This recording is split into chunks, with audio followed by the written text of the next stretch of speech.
Baik, terima kasih atas waktu dan kesempatan yang diberikan kepada saya. Yang kedua, membahas tentang kriteria untuk pembangunan yang berkesinambungan dari olahraga. Model pembangunan berkelanjutan terdiri dalam pendamaian perbaikan kondisi kehidupan ekonomi dan sosial dengan perlindungan jangka panjang.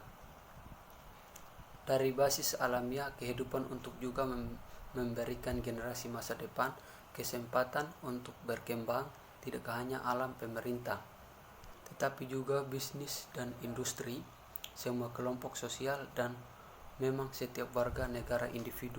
Ketika diterapkan pada olahraga menjadi perlu untuk satu, mempromosikan dan mengembangkan bentuk-bentuk olahraga yang berkompatibel dengan alam di lingkungan hidup. Dua, membuat infrastruktur yang menghubungkan dengan olahraga lebih ramah lingkungan kompatibel. Tiga, mengurangi kerusakan pada daerah yang rentan. Empat, mengamankan dan meningkatkan kesempatan untuk olahraga dan aktivitas fisik di luar daerah rawan dengan memperhatikan keadaan sosial akun untuk menghindari penegakan yang tidak memadai perencanaan. Kemungkinan melibatkan perbatasan infrastruktur harus dipertimbangkan. Kapasitas parkir misalnya membatasi, mengurangi jumlah perjalanan kereta gantung sampai pegunungan dan lain-lain.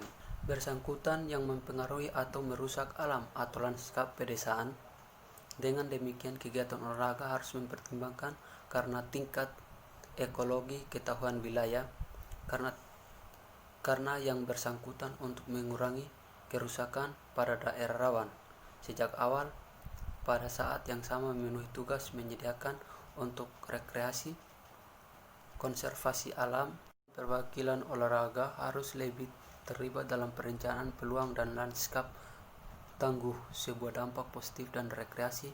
Nilai pedesaan dihasilkan sebagai efek samping dan sifat berbagai program konservasi pada spesial dan konservasi biotop, misalnya waktu luang dan fasilitas yang tidak terkait dengan lingkungan alam tertentu atau fitur geografis harus dihapus dari daerah rentan dan dipindahkan ke daerah yang kurang rentan buatan manusia, lanskap atau terletak dekat wilayah permukiman.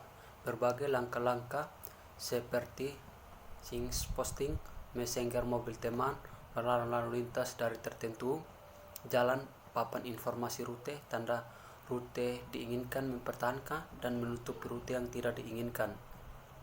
Pengaturan kendala seperti air diisi selokan atau semak-semak semua mungkinkan untuk mentransfer kegiatan dari rentan untuk daerah yang lebih tangguh tanpa ini diketahui oleh orang yang bersangkutan yang memiliki lokal yang menghindari generasi volume lalu lintas buatan fasilitas, misalnya memanjat dinding untuk jenis olahraga outdoor yang terjadi di alam atau pedesaan, hanya memberikan bantuan parsial.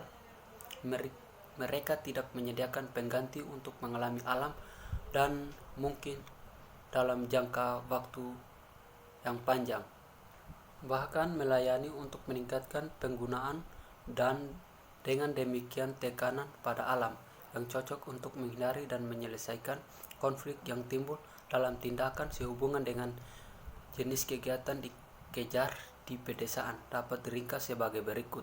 1. Mengembangkan peraturan mengikat seragam dan efektif di daerah yang demi konservasi alam harus dijaga agar bebas dari penggunaan setiap atau tertentu menggunakan. 2. Mengembangkan dan menguji langkah-langkah efektif. Langkah-langkah yaitu yang dapat disampaikan dan dikendalikan untuk olahraga, permainan dan aktivitas fisik untuk semua kelompok umur harus diciptakan atau diawetkan sekitar rumah mereka. Peluang ini harus dihubungkan satu sama lain melalui sabuk hijau. Peluang diharus dengan jalan kaki dan siklus. Itu strategi ramah lingkungan. Aksesibilitas adalah paling penting untuk daerah lingkungan lokal yang menawarkan peluang besar untuk permainan olahraga dan kegiatan fisik. Jika daerah pusat cocok untuk permainan dan olahraga, dapat dengan mudah dan aman dicapai dengan sepeda atau publik transportasi oleh warga daerah. Tanggapan besar ini akan mengurangi karena lalu lintas ekologi, kerusakan, dan memenuhi kebutuhan anak-anak, orang cacat, orang tua, dan kelompok-kelompok yang tidak memiliki penggunaan rutin mobil.